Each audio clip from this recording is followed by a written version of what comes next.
What's going on, everybody? My name is Nick, And my name is Dave. and this is the Deep Dive, and we are in week 3 of this sermon series about emotions.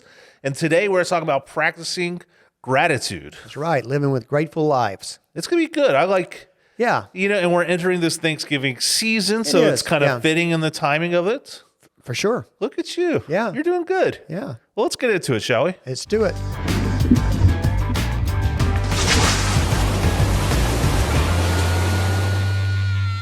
All right, Nick, I got a question for you. Oh, you got one for me. Yeah, because I what's your- had one for you. Well, I got one for you. Let's see if you have the same one that I have. What's your bright spot, buddy? Ooh. Oh. Well, I would say my bright spots this past week has been able to spend some time with my in-laws, actually.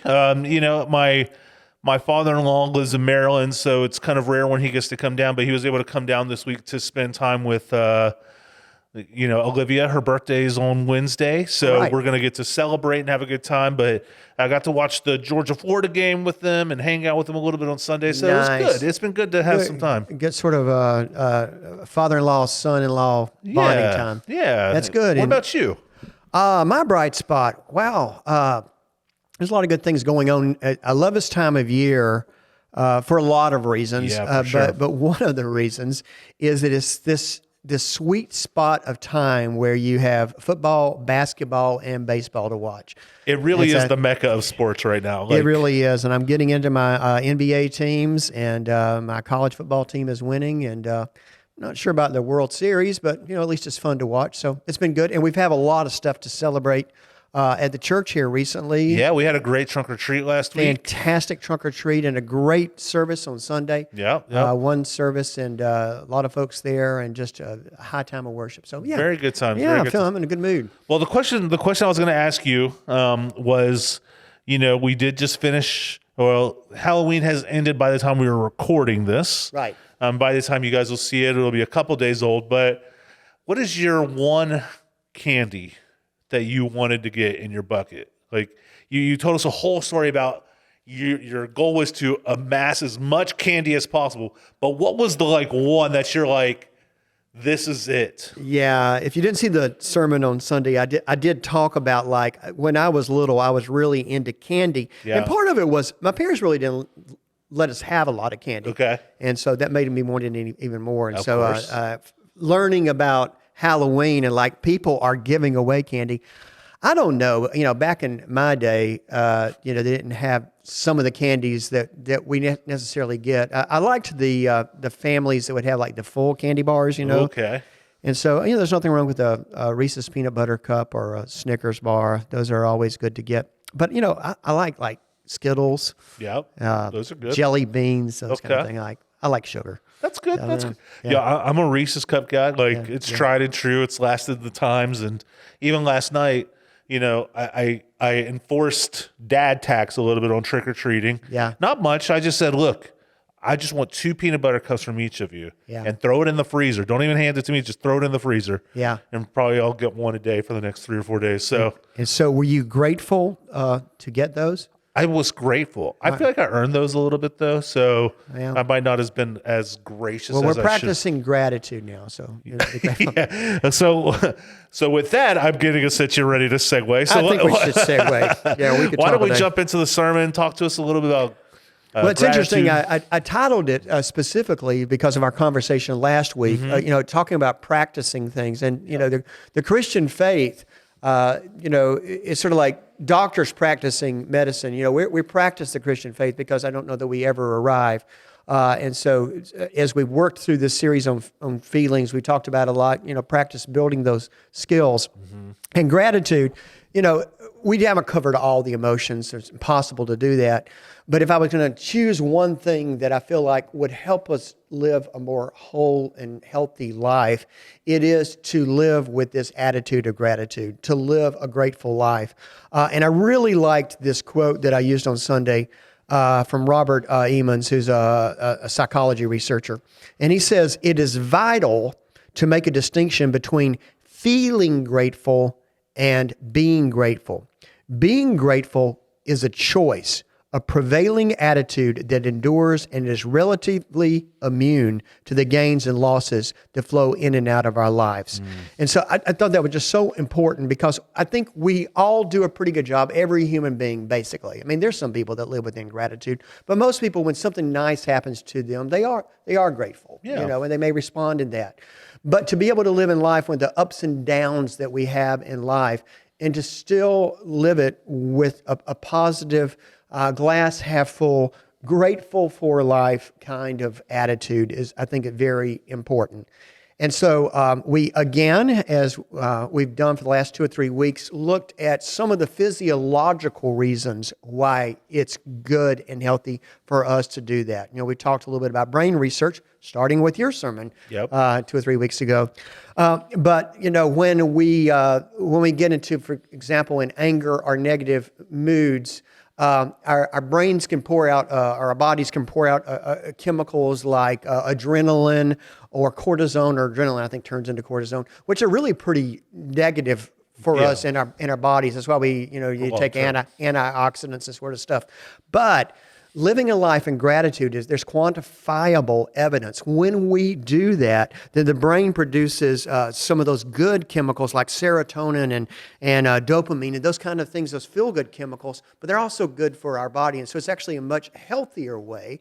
And so, of course, I'm not suggesting that should be our sole reason why we live a life with gratitude. I think there is much more spiritual and sort of societal, social reasons for doing that. And so we broke down and looked at one very important scripture, I think, from 1 Thessalonians. And I think maybe one of the best ways we could approach it today is maybe just me take it verse by verse and you and I kind of discuss it as we go along. Okay. And so I won't read the whole thing at once, but we'll take it a little bit by little bit. And so the scripture starts off this section, and it's written, make sure no one repays a wrong with the wrong, but always pursue the good for each other and everyone else. And so, how do you respond to that? Because that's not often what we are taught or modeled a lot, I think, these days. It's sort of like get even, Well, and there's also this, thing that we're even taught as a kid. It's like this idea of fair and unfair and stuff like that. So if something bad happens, it's not fair that something bad happened to me. Something bad needs to happen to that's something even I'm teaching my youngest, Finley, is sometimes like when the cat will scratch her, she'll get really mad and want to go pop her on the butt or something like that. And it's like, well, maybe she's just doing what she was trained to do. You know what I mean? Or what's innate in her. She wasn't trying to hurt you, and but I like it where it says always pursue the good for each other. And I think that is a mind shift. And I think that's part of this idea of like really changing our minds to being grateful as opposed to just saying, because I think what you said earlier was correct, is that when good things are happening to us, it's really easy to be grateful. Like if somebody were to bring us a meal when we're sick, or when somebody pays for a meal while we're out to eat or something like that, it's really easy to go, hey, thanks. You know what I mean? But to make a choice of being thankful for all that we have, you might look around and see somebody else that has a nicer car, or you might see somebody that has more of this, that, or the other. But we have a choice to say, like, what am I happy in? What am I thankful for? And, I think what it says to always pursue is that we're looking for the good in each other. We're looking for the good in our world. I just, that's really powerful to me. Yeah. And I'm not suggesting that, we just become people that just sort of like roll over when some injustice is happening to us. But it is a choice of how we respond in those kinds of things. And we're choosing out of anger and vengeance, or responding out of like, I need to do what's right for me, but also for the other person. Yeah. And so sometimes it comes down to, you just got to let it go. I mean, probably more often than not, but there are appropriate times that we need to respond with, like, we're not doing that person any favor to let them be a bully all the time. Right. But how we respond in those moments in a positive way, in a grateful way, do we have the opportunity? I can help this person grow and learn. Yeah.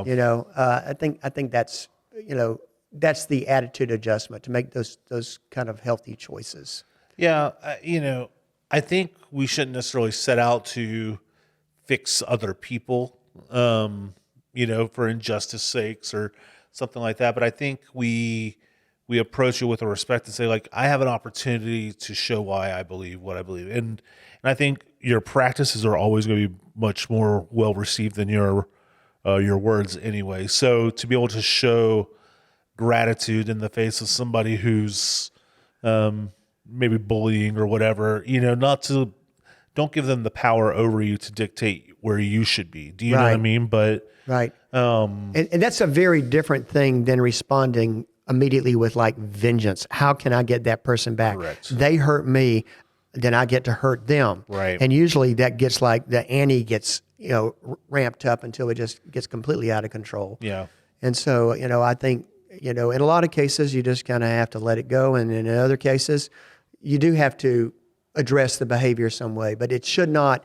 affect us in a negative sense, in that we are going to lessen our standard as a human being or as a Christ follower. right. Yeah, and an example I think of that, and maybe this is a weird example, so you can shut me down if I'm off here. But we've been talking to we've been coming up to the, like, cussing thing in our family, and not that the kids are cussing, but they're very aware of the words. And one of them asked recently, they said, "Is it bad to cuss?"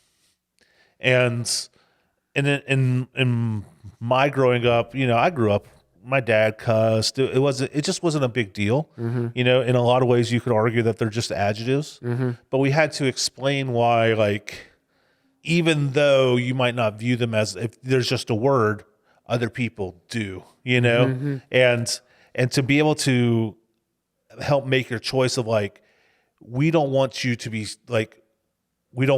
seen as somebody based on the words you used. We want you, so you need to recognize that has power. And I think it's the same way in how we respond with somebody who's maybe coming up against us a little bit, is that, like, the way we respond doesn't have to dictate. Right. Yeah. Does it make sense? I see where you're going with that. And I mean, I think it is. And it's, we want to teach our children to use good words. And, Yeah. And the words that we use can hurt our witness with other people. Yep. Lots of times a person who's going to, like, use the F word like every other word, to me, I look at somebody who's like, you don't have much of a vocabulary. There are other words that you can choose, Right. and be better. And so, I think all of that, if we're going to reflect Christ, then everything we do, our actions and our language need to do that as well. Yep. And then it goes on and says, after not repaying, evil with evil, or wrong with wrong, but respond with, something good. Yeah. It says, rejoice always.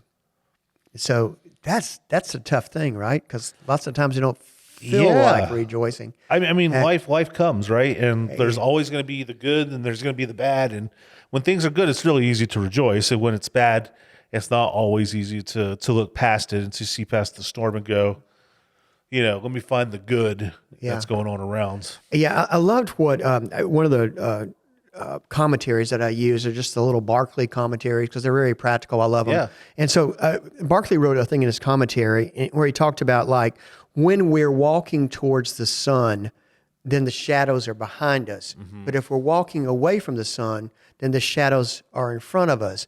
And I loved that illustration, particularly. He's talking about the physical sun, but in a way, it's going to come back walking towards Christ. Then we'll have the shadows behind us. Yeah. And tough things are going to happen in our life, but we can still rejoice that we have a way forward towards Jesus, and that the shadows are set behind us. If we're concentrating on walking away from that and just living in the shadows, then it's just going to get darker and darker. Now, I don't want to put you too much on the spot. in Thessalonians, this is Paul, right? Right. And is he in jail at this point? Is he writing this from jail?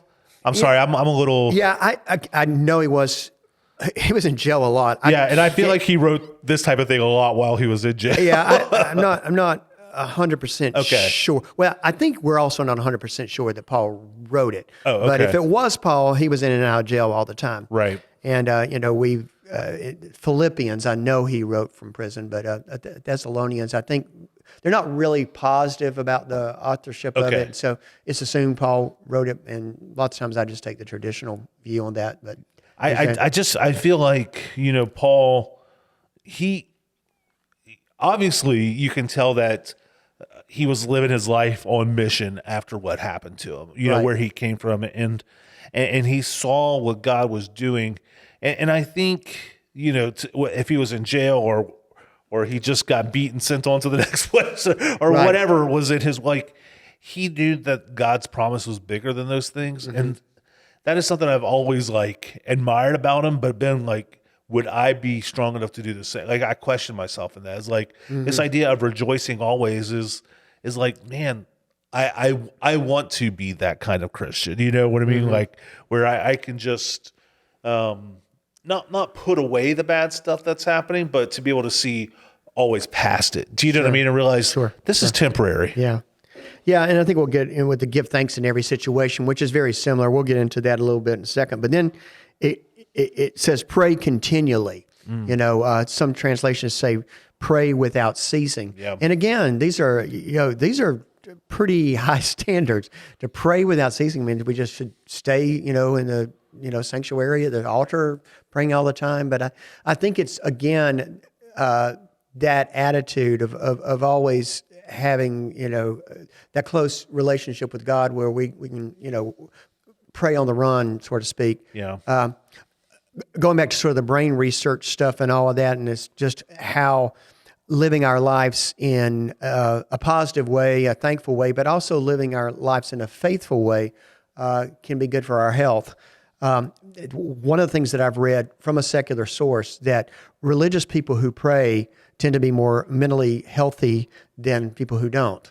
And so I think it does that, is that there is this outlet. It says cast your burdens on, I think there is an answer for the difficulties that life throws us. Yeah. And praying helps us get in touch with that and gets in touch with the sort of the eternal sense of what's going on. Yeah, this may be difficult. Darkness may come for a time, but the new day, the light is coming. Yeah. Death may come, but Sunday's coming. There's a resurrection. Yeah. So, I think praying is just one of the ways in which we get in touch with that in our own, our own souls, our own self. Yeah. I think it's just a easy way to kind of remain centered and remain keeping the focus on God and that He's in control. I think that's one of those things. And I heard somebody talk about one time, when we talk about kind of following God and just keeping Him in the mindset, is that when he was talking about taking the sheep through the valley and stuff like that. Sheep are really stupid animals, and we're often compared to sheep in the Bible. You know what I mean? But they're actually very when they can see God and when they can focus on God, they're actually very loyal and faithful, and they're not as scared as easily. And I think that's what's important about prayer, is it just helps us keep our eyes on God. It helps us keep that focus of you're here with me. I'm not walking this alone. Do you know what I mean? Yeah, 100%. Yeah, and then the final part of the section I read from verse 18 is similar to the rejoice always, but it says, "Give thanks in every situation, because this is God's will for you in Christ Jesus." And and there's a distinction here that I think is important. It doesn't say give thanks because of every situation. It says give thanks in every situation, and that is a key difference. Yeah. Not everything that happens. There's evil in the world. There's hard things. There's poverty and violence and all sorts of things that we're not saying, oh, we're thankful for that, but we are thankful in the situation. And part of it was a story I told, again, not to give my entire sermon over again, but Yeah. from a very wise man, Bishop Wilkie, that I learned many, many years ago when I was going in first into the ministry. He said, "What a great opportunity that you have." And then, in the same breath, he talks about all the difficult stuff that was going on in the world at that time, which in some ways seemed minor to what's going on in the world today. He says, "What a great opportunity that you have." It's not ambiguous for us when we're going through a difficult time in our culture and our time, Yeah. because it's pretty clear people need the Lord. Yeah. People need Jesus. And so we have a message to declare Yeah. that will give people hope and healing. And so we should give thanks to that. It's a difficult, desperate situation, but we get to be the hands and feet of Christ and be part of what makes a change and a transformation in the world. Yeah. That's a huge mind shift, to be able to, because some people would just see all those negative things and be like, this is too much of an uphill battle to fight, I know. But I think when you know that God can do all things, and you truly believe it, you just know that there's nothing bigger than that. And I would say I've thought back to that so many times and so many times recently, because let's face it, ministry is hard these days. Yeah. And there's many days that I feel like, oh man, am I making any difference? I just want to quit and look at my pension and see how quickly can I retire stuff. But when it gets shifted, it says there's an opportunity to do something about that, to help make a change. It really does give you purpose and hope. Yeah. Yeah. And I think overall, you're kind of talking about this idea of kind of just shifting that mindset to recognize the goodness of God, to recognize that we have a lot to be grateful for. Yeah. And I think that's such a beautiful concept. And I actually have an idea, if you want to do it, if you're listening. Me and my family actually, a couple years ago, we drew the outline of a tree on a wall. Right. And then we cut out a bunch of leaves, and every day we wrote something that we're thankful for. Nice. And some days that was like Smarties candy. And some days it was like something much deeper, of like, I'm thankful for the job, or I'm thankful for a loving wife or husband or what. Do you know what I mean? Like, and it just, over the seasons, because we did it every day, we had 90 to 100 up there. Nice. And the tree was full. And it just really, it helped, because you had to think each day, what is something I'm thankful for? It took me out of my day and goes, okay, what am I thankful for?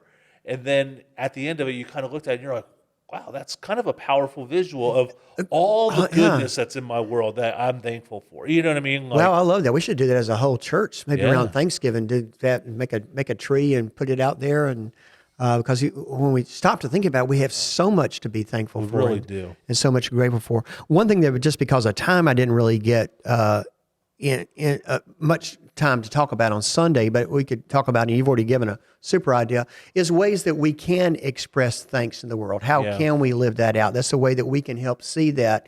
But how can we live a thankful and grateful life? Got any suggestions? I've got a couple, but I'll let you start. I think for me, a lot of it is just that mindset and shifting, because I think we get caught up in our own minds sometimes, and realizing that whether we're stressed or busy or whatever, that things aren't either as good as they actually are, or sometimes we feel like we're in that constant rat race to be better than we're at, but we're not taking the time to like step back and say, I actually have enough, and for me, if there's something I could encourage everybody to do at some point in their life, it would be to go on a mission trip to somewhere that has less than you do, because it'll really make you respect what you do have. I would say that I don't live above my means by any means. You know what I mean? Like I have a 1,300 square foot ranch. You know what I mean? Like there's 4 of us in it. It's not huge, but it's enough, and it's good, and we make so many good memories in it. And I have to remind myself of that, because, even like last night, went over to a friend's house, and it's just like, wow, look how much they have and stuff like that. And it's like, but look what I have, you know? And to be able to really pause and bring that mindset more to the forefront to me, that's one of the biggest things. Yeah. I don't know if that's super practical, like a full practice, but I think just taking time to assess, what do you have? That's part of the practice of it. Yeah. You know, mine's pretty simple, but we so often forget to do it. At least I do. And that is to be mindful of those around you and to give thanks to them, you know, show encouragement and thanksgiving to those, you know, wherever you might find them, from, you know, people here at the church to family members, to, you know, people, you know, who working in retail or something, you know, because they get beat up on a lot, and, you know, to stop and express gratitude and appreciation for them. My wife is super good about that. Yeah. You know, she's like, you're doing a great job and that kind of stuff. But I remember I was doing this one time, and I was trying to be mindful of thinking about people that I was appreciative of, but maybe I took for granted and not really offer thanks. And I was thinking about the woman who used to make our snack suppers when I was in MYF Okay. years ago. And so for some reason that just came on my mind. I was like, I wonder, like, she came in faithfully. That was the thing she did for the church. It was kind of a quiet woman, didn't do it really, but that's what she did for the church. Mm-hmm. And so, you know, I had an opportunity to thank her actually in person, and it, you know, nothing on me, but it, like, I could tell it just really made her day. Yeah. And then when it made her day, it made me want to do that even more, you know. And so it sort of just kind of, you know, begins to build and the momentum of living a life of gratitude and finding those unsung heroes and, you know, and people sometimes that we do take for granted, and offer them encouragement and thanks.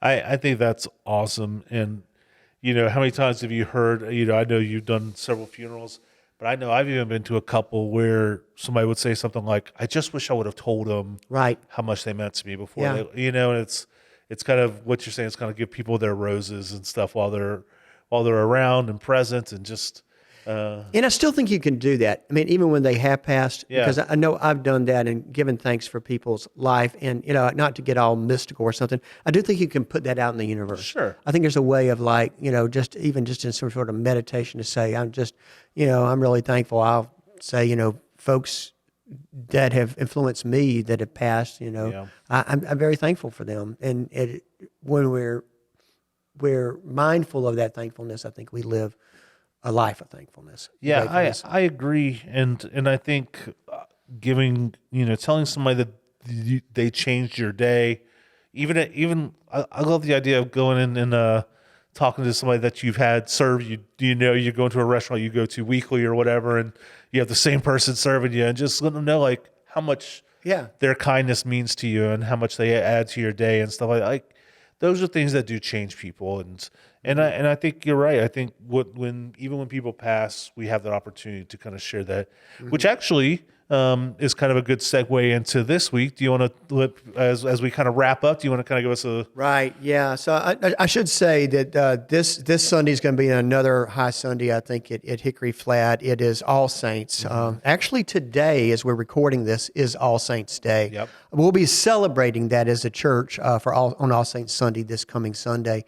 And it's a service in which we think about people, church members who have passed away since last All Saints, and call their names and remember them in a special way. And we're also we've had several church members who have lost very close family members, and we're going to be remembering those and remembering all the saints that went before us that affected us and changed our lives. And so it's a great Sunday. It's also Time Change Sunday. So everybody will come very restful on Sunday morning. Yeah. So remember Get that that. extra hour. Yes. I didn't Before you think come to about church. that. Yeah. Yep. It is. Yeah. Yeah. And, you know, you said it's a high Sunday, and sometimes, and I will say it can also be an emotional Sunday, but it's only emotional because of how thankful we are for what they've done in our lives. Yeah. You know, and People that were greatly loved are greatly missed. Exactly. And we grieve their passing. Yep. We do. And that's normal. Yep. That's normal. But we're also thankful for that. That's right. I mean, just the fact that they got to do what they did for when they did it, and you know, just good times. Sure. But Sure. well, guys, I appreciate y'all being here. I appreciate you watching. Y'all are dedicated. You know, about every week I look at the number of views, and it's always right around 150. And we thank you for watching. Thank you for giving us time, and hopefully it's a meaningful time. And also, again, we love feedback. So anytime you want to drop a comment or something, we'd love to catch it. And is there anything else you want to add? Nope. Just have a great week. Hope to see you next Sunday. That's right. We'll see you soon, and y'all take care. God bless. God bless.